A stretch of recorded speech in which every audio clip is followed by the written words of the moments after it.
Story number 1. Baseball. The deadly pitch Ray Chapman. On August 16, 1920, at the Polo Grounds in New York, the Cleveland Indians shortstop stepped into the batter's box. Chapman, 29 years old, was having an outstanding season with a .303 batting average. This was just a routine at-bat on a routine afternoon. Facing him was Carl Mays, a pitcher notorious for his unpredictable underhand delivery. The ball had been in play for several innings, its surface caked with dirt and dark stains. Under the late afternoon light, it was nearly invisible. Bottom of the 5th inning. No outs. No runners on base. The ball left Mays' hand at 98 miles per hour, heading straight toward the inside of the plate. Chapman stood completely still, as if he never saw the dark ball coming toward him. The ball struck his left temple with an impact force of 2,400 pound force. The sound was loud enough that Mays thought the ball had hit the wooden bat. He caught the ball as it bounced back and threw it to first base. But Chapman wasn't running. He stood still for a second, then dropped to his knees. Blood poured from his left ear. Chapman remained conscious as he was helped off the field. He whispered, "I'm okay. Tell my wife I'm okay." Those were the last words he ever spoke. X-rays at St. Lawrence Hospital revealed a 3.5-inch skull fracture, with bone fragments driven deep into his brain. Emergency surgery couldn't save him. At 4:40 a.m. the next morning, Ray Chapman died from diffuse cerebral hemorrhage. For the first time in Major League Baseball history, a player died directly from injuries sustained during a game. The cause? Dirty, dark, deformed balls had turned every pitch into an invisible, deadly weapon. 4 months after Chapman's death, MLB permanently banned the spitball technique and mandated frequent replacement of new balls. Clean, white balls have saved countless lives over the next 100 years. To this day, Ray Chapman remains the only Major League player to die from injuries sustained during an official game. Story number 2. FUTSAL. The fatal save, Santos Sousa. On December 27, 2004, at the Clube Atlético Mineiro Stadium in Belo Horizonte, Brazil, the 24-year-old goalkeeper was having a perfect game. Recreativo de Libelo was leading 3-1. Sousa had made 7 impressive saves. His family and friends packed the stands. This was the local futsal championship final, the 78th minute. An opposing player fired a volley from approximately 20 feet away. Speed roughly 43 miles per hour. Not the hardest shot Sousa had ever faced. The ball took an unexpected bounce off the floor. The ball struck Sousa directly in the center of his left chest. Sousa stood still for 1 second, his face expressionless. He instinctively knocked the ball away, then dropped to one knee. 3 seconds later, Sousa collapsed face first onto the floor. No screaming. No signs of pain. Just complete collapse. A teammate checked for a pulse at his neck. Nothing. CPR began within 15 seconds. They performed continuous chest compressions for 7 minutes. But Sousa's heart didn't respond. No heartbeat. No breathing. Sousa was pronounced dead at 9:45 p.m. Medical analysis determined the cause. Commotio cordis, an extremely rare phenomenon where a physical impact to the chest occurs during a critically narrow window of only 10 to 30 milliseconds during the T-wave phase of the heart's electrical cycle. The impact doesn't need to be powerful. It only needs to be precisely timed. When the ball struck Sousa's chest, it generated an electrical impulse sufficient to disrupt the heart's natural electrical rhythm, causing the ventricles to spasm uncontrollably. Ventricular fibrillation. Once ventricular fibrillation occurs, the heart cannot pump blood. The brain is starved of oxygen, and without a defibrillator within 3 to 5 minutes, survival chances are virtually zero. The stadium did not have an AED defibrillator at that time. 6 months after Santos Sousa's death, the Brazilian Futsal Federation mandated that all professional playing facilities must be equipped with at least one AED and have medical personnel trained in sudden cardiac arrest response. Chest saves, the technique Sousa had performed thousands of times, are now discouraged when possible. Priority given to using hands or thighs. A routine save became a lesson written in blood. Story number 3. Soccer. Lightning on the pitch. Raharaja. On November 8, 2014, at Siliwangi Stadium in Bandung, Indonesia, a third-tier soccer match was being played under pitch-black skies. Raharaja, a 35-year-old defender for Bandung Raya FC, was playing the final match of the season. Rain had started in the first half. Thunder rumbled continuously in the distance. But the referee decided to let the match continue. This was a common decision in Indonesian soccer. Unless there was excessive rain or direct lightning threats, matches were rarely postponed. 22 players continued chasing the ball across the increasingly slippery grass. The 67th minute. Raharaja was positioned in the center of the field, about 130 feet from his team's goal. He had just passed the ball to a teammate and was moving to find a defensive position. Above him, a positively charged cloud was forming an ionized channel with the ground. An invisible, silent phenomenon occurring in milliseconds. A lightning bolt struck directly down. 1 billion volts, 300,000 amperes, temperature of 54,000 degrees Fahrenheit, 5 times hotter than the surface of the sun. Blinding white light flashed like a glowing orb. A deafening explosion shook the entire grandstand. Raharaja fell instantly. No time to scream, no time to react. His body lay motionless, arms and legs extended in a rigid posture. Teammates and the referee stood frozen for 3 seconds, stunned by the light and sound. When they rushed over, the smell of burning flesh rose from Raharaja's jersey. Not breathing, no heartbeat. His left shoulder and neck showed deep black burns in the pattern of blood vessels. Lichtenberg figures, the mark of electrical current traveling through the body. CPR began immediately, but his brain and heart had been destroyed by the massive electrical surge. Raharaja was pronounced dead on the spot at 4:23 p.m.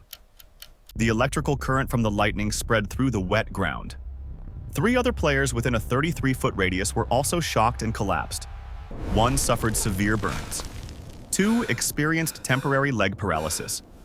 Fortunately, all 3 survived, but 1 never returned to the field due to permanent nerve damage. Weather analysis later revealed the match had been played with lightning density reaching 8 strikes per minute. FIFA regulations clearly recommend postponing matches when there is lightning activity within a 6-mile radius. But Indonesia at that time had no real-time lightning warning system for lower-tier leagues. Raharaja's tragedy forced the Indonesian Football Federation to establish strict weather safety protocols. Currently, all professional matches must have lightning monitoring systems.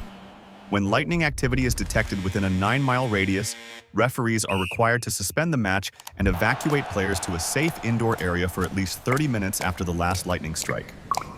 One referee's subjective decision killed a 35-year-old man right on the pitch. Story number 4. Diving. Miscalculation.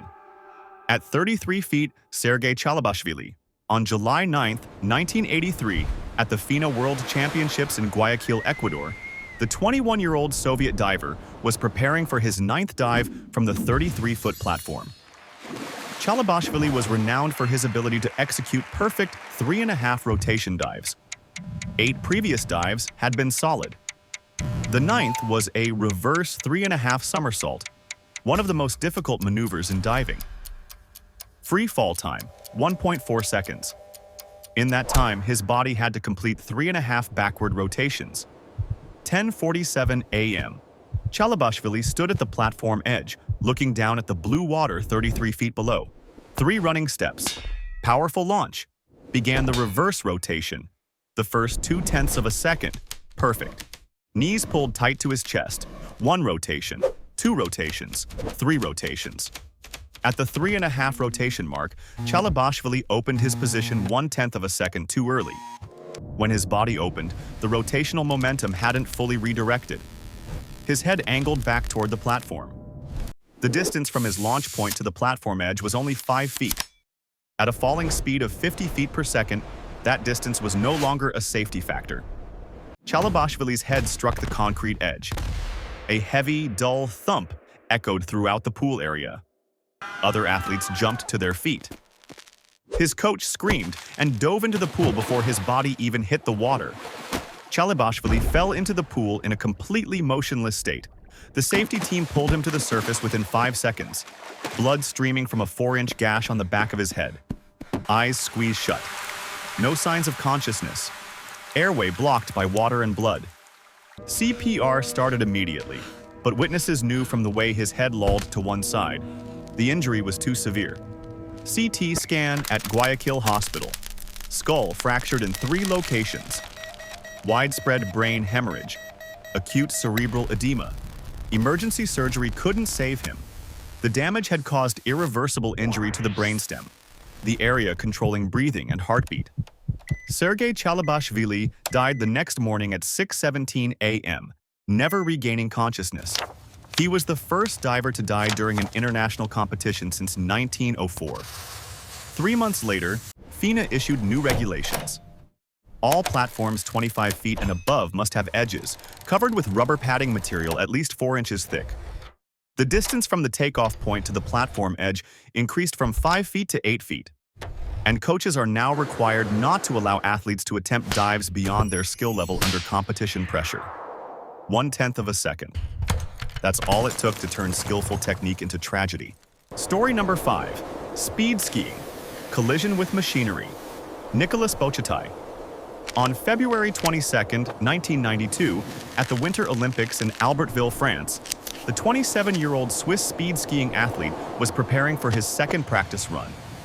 Bochatai, with a personal record of 136 miles per hour, was one of the most dangerous speed skiers at that year's Olympics. The ski run at Les Arcs, 45-degree slope, ice surface hard as concrete, was one of the deadliest ski runs in the world. 10:47 a.m. Bochatai had just completed a practice run. Instead of returning via the cable car following standard protocol, he decided to ski across a shortcut parallel to the main course, a path athletes commonly use to save time. Bochatai's speed was approximately 31 to 37 miles per hour, not particularly fast by skiing standards. But on that shortcut, hidden behind a 6.5-foot snow pile, sat a parked snowcat grooming machine. The snowcat, a 5.4-ton heavy machinery vehicle used to flatten snow, had been dispatched to that location early that morning by the maintenance crew. The operator had turned off the engine and left the vehicle to go eat breakfast, leaving it parked perpendicular to the ski path. From Bochatai's perspective, the vehicle was completely obscured by the snow pile until the distance was only 50 feet. Bochatai had no time to react. He collided with the rear section of the snowcat at 34 miles per hour. His body struck the 1.2-inch thick metal plate, as hard as a concrete wall. Impact force over 8,000 newtons, equivalent to falling from a 3rd-story building. Bochatai bounced backward and lay still on the snow. An Austrian team coach ran over immediately. Bochatai remained conscious for the first few seconds, eyes open, mouth moving as if trying to say something. Then his eyes rolled back and his body convulsed. The Olympic medical team arrived within 4 minutes. No pulse, not breathing. CPR immediately. Defibrillator used 3 times consecutively. But Bochatai's heart didn't respond. Post-mortem analysis. 5th and 6th ribs on the left side broke and punctured his heart, causing hemorrhage in the pericardial cavity. Spine fractured at the 8th thoracic vertebra. Even with an ambulance on site, the injuries were unsurvivable. Nicolas Bochatai became the first Olympic athlete to die at a Winter Games since 1964. What was most infuriating wasn't the accident, but the cause. Investigation revealed the maintenance crew had parked the snowcat without notifying the Olympic Organizing Committee or the Swiss team. No warning signs, no barriers. The vehicle was simply there, invisible, and deadly. After this tragedy, IOC issued strict regulations. All mechanical equipment must be removed from ski runs at least 30 minutes before athletes use the area.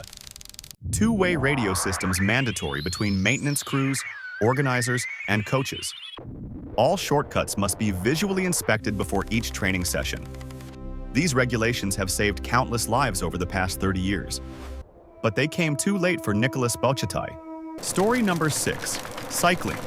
Open road race disaster. Jean-Pierre Montserrat. On March 15, 1971, in the town of Réti, Belgium, the reigning world champion cyclist was leading the Grote Jahrmarkt Prize race.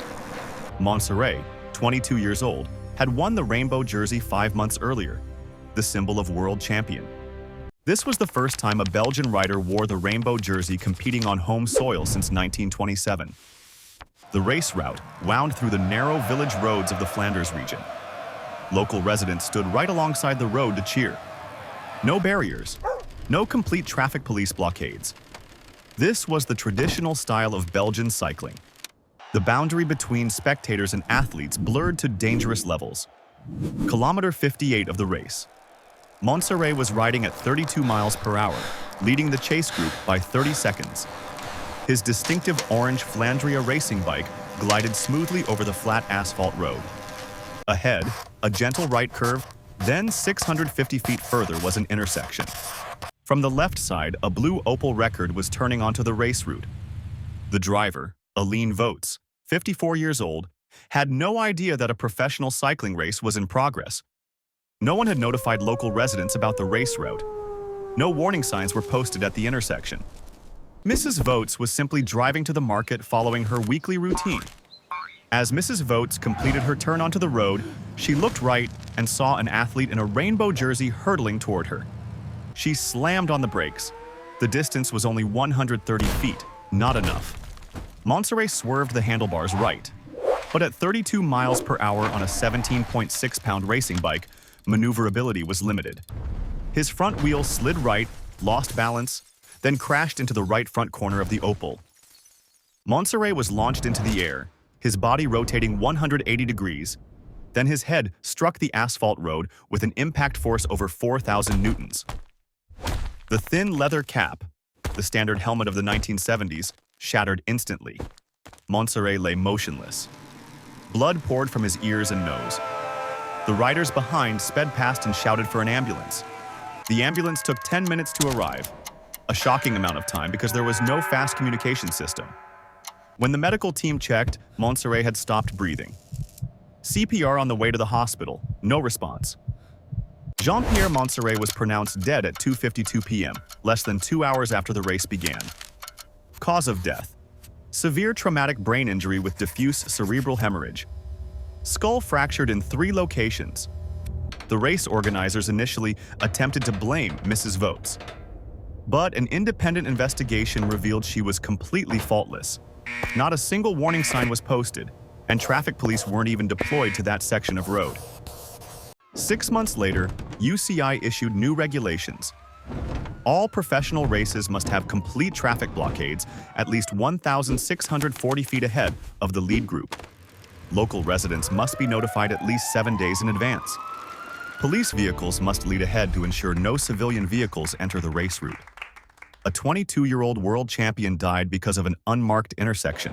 Story number 7. Marathon. Deadly medical misconception. Francisco Lazaro. On July 14, 1912, at the Summer Olympics in Stockholm, Sweden, the 21-year-old Portuguese marathon runner was preparing for his first and only Olympic race. Lazaro wasn't a top medal contender, but he had completed a marathon in 2 hours 59 minutes, an impressive achievement at that time. The problem: forecast temperature of 90 degrees Fahrenheit. Lazaro feared he would lose too much water through sweat and become exhausted. The solution, based on advice from a medical expert in Lisbon, coat his entire body with animal fat. The theory sounded reasonable. If the skin was covered with a thick layer of fat, it would retain moisture and prevent sweat from evaporating too quickly, thus keeping water in the body. This was a fatal misunderstanding of basic human physiology.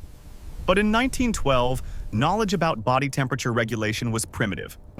Before the starting gun, Lazaro coated 3.3 pounds of lard and beeswax all over his body, from neck down to ankles. Teammates warned this might be a terrible idea, but Lazaro believed in his science. The race began at 1:45 p.m. under the 90-degree sun. From the first kilometer, everything went wrong. The fat layer heated up, transforming into a perfect waterproof membrane, completely blocking the natural process of sweat evaporation. The human body regulates temperature primarily through sweat evaporation. But with the thick fat layer, sweat couldn't escape. It only accumulated under the fat, turning Lazaro's skin into a mobile steam cooker. Body temperature rose rapidly. Mile 12. Lazaro began to stagger, skin red as boiled lobster. Panting irregularly, he refused to stop. Mile 17.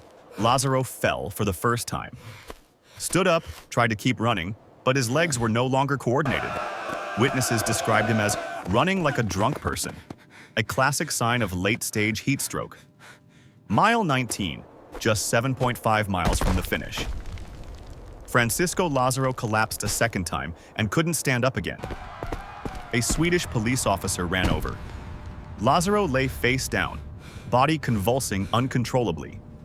His skin was so hot, the officer had to yank his hand away when touching him. Body temperature, 107 degrees Fahrenheit, a critically lethal level. The field hospital tried to lower his temperature with ice water, but the thick fat layer made cooling extremely difficult. They had to use towels to scrub away the fat before they could cool the skin. Too late. The high temperature had caused irreversible damage to his brain and internal organs. Heart beating at 180 beats per minute, double the normal rate, then developed arrhythmia.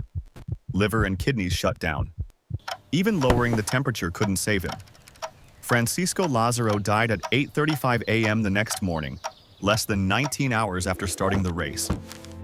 He was the first Olympic athlete to die while participating in a competitive event. Cause of death: heat stroke leading to multiple organ failure, caused directly by coating animal fat on the skin, blocking the body's natural thermoregulation mechanism. Doctors concluded, if Lazaro had run without that fat coating, he might have completed the race. 4 years later, IOC issued the first medical guidelines. Marathon competitions should not be held when temperatures exceed 82 degrees Fahrenheit. Water stations must be placed every 3.1 miles. Athletes must be educated about the dangers of unverified scientific methods. A 21-year-old young man died from mistakenly trusting faulty medical advice. 7 athletes, 7 tragedies, 7 lessons written in blood. See more stories like this in the next video. Subscribe so you don't miss out.